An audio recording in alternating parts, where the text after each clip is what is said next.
Imagine standing in total darkness, as brilliant streaks of light tear across the night sky one after another.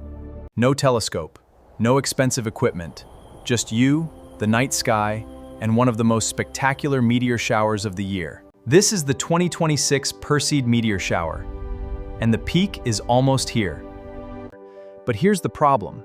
Most people miss the best part of the Perseids because they make one of three mistakes. They go outside at the wrong time, stay somewhere with too much light pollution, or look in the wrong direction.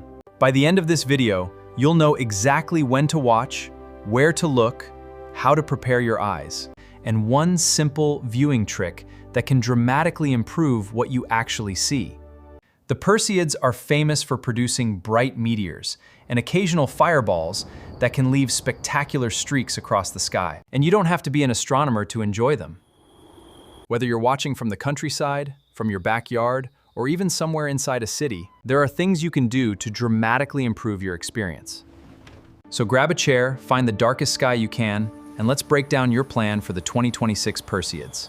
First, let's talk timing, because this is where a lot of people get it wrong. The Perseids are expected to reach their peak around the night of August 12 into the early morning of August 13. But don't panic if clouds ruin your plans on the peak night. The Perseids don't suddenly switch on and off. You can still potentially catch plenty of activity on the nights surrounding the peak, especially under a dark, clear sky. And here is another important detail. You can start watching earlier in the night, and you may even catch some impressive long-moving meteors. But as the night progresses, conditions generally become better. As Earth rotates, your location turns more directly into the stream of debris responsible for the shower. That's why the hours after midnight through the period before dawn are generally your best opportunity. So if you can only choose one viewing window, that's the one I'd target. But timing means almost nothing if you make the next mistake. Look at the difference between these two skies. This is why location matters so much. When people hear that a meteor shower could produce a high number of meteors per hour, they sometimes expect to walk outside, look up, and immediately see the sky exploding with streaks.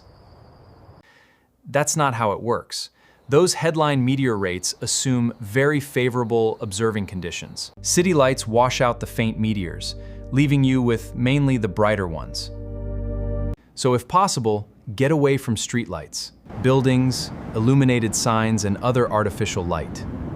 You don't necessarily need to drive for hours into the wilderness. You simply want the darkest, widest view of the sky you can reasonably find. And if you're stuck in the city, here's a trick. Find a location where a building, wall, fence, or tree line blocks the direct glare from nearby streetlights. Your view of the sky might become slightly smaller, but preventing bright light from shining directly into your eyes can help preserve your night vision. And speaking of your eyes, this next mistake can ruin 20 minutes of preparation in seconds. Your eyes need time to adapt to darkness. Give yourself roughly 20 to 30 minutes away from bright lights so your night vision can improve. And then, don't ruin it by opening your phone every 30 seconds. That bright screen can interfere with your dark adaptation and make faint meteors harder to notice. If you absolutely need light, use a dim red light instead of a bright white flashlight. You might think, it's astronomy, surely a telescope will make this better. Actually, no. For meteor watching, your eyes are the equipment. Meteors can appear across huge areas of the sky, while a telescope gives you a very narrow field of view. So leave the telescope for the moon and planets. For the Perseids, you want to see as much sky as possible. Here's your equipment list: a reclining chair, a blanket, maybe some water, and patience. And I strongly recommend the reclining chair. Don't spend an hour standing on your neck tilted backward. You'll be uncomfortable, you'll get tired, and you'll probably go inside just when things start getting interesting. Get comfortable. Because the Perseids are a marathon, not a sprint.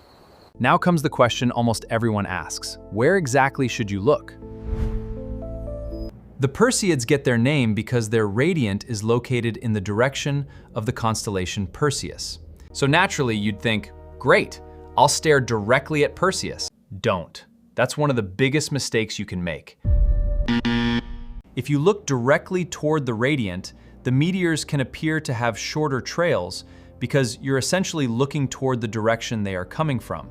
Instead, give yourself a wide view and look roughly 40 to 60 degrees away from the radiant. That's where you're more likely to appreciate those long, dramatic streaks traveling across a larger section of sky. And don't become obsessed with one exact point. Meteors can appear all across the sky. Relax your eyes. Take in as much of the sky as possible. And wait. You've probably seen headlines promising dozens or even huge numbers of meteors every hour. There's something important you need to understand. Astronomers often describe meteor shower activity using the zenithal hourly rate, or ZHR. Think of that number as an estimate under idealized observing conditions, not a guarantee that you'll personally count that many meteors from your backyard. Clouds, light pollution, viewing direction, local conditions, and your eyes can all change what you actually see. So don't spend the entire night staring at a stopwatch and counting. Enjoy it. Some minutes may be quiet. Then suddenly, you get one like that. And that's the moment you'll remember. So here's the plan. Aim for the night of August 12 into August 13. Find the darkest, safe location you reasonably can. Give your eyes at least 20 minutes to adjust. Keep your phone screen away. Forget the telescope. Bring a reclining chair. Look across a broad section of sky rather than staring directly at Perseus. And most importantly, be patient. Nature doesn't perform on command. There could be several quiet minutes, followed by an incredible burst of activity. That's part of what makes meteor showers special. If you're planning to watch the Perseids this year, tell me in the comments which city or country you'll be watching from. I want to see how many parts of the world are watching the same sky with us. And if this guide helped you, hit the like button and subscribe. We cover major astronomical events, space discoveries, and the science behind what's happening above our heads. But there's one more problem. Seeing a meteor is one thing. Actually capturing one on camera, that's much harder. So in the next guide, I'll show you how to photograph a meteor shower, including what you can realistically do with a smartphone and the settings that give you the best chance. Until then, find somewhere dark, get comfortable, look up, and enjoy the show. This is Starco Nova Labs. Stay curious, keep exploring, and never stop asking what's next. Clear skies, and I'll see you in the next one.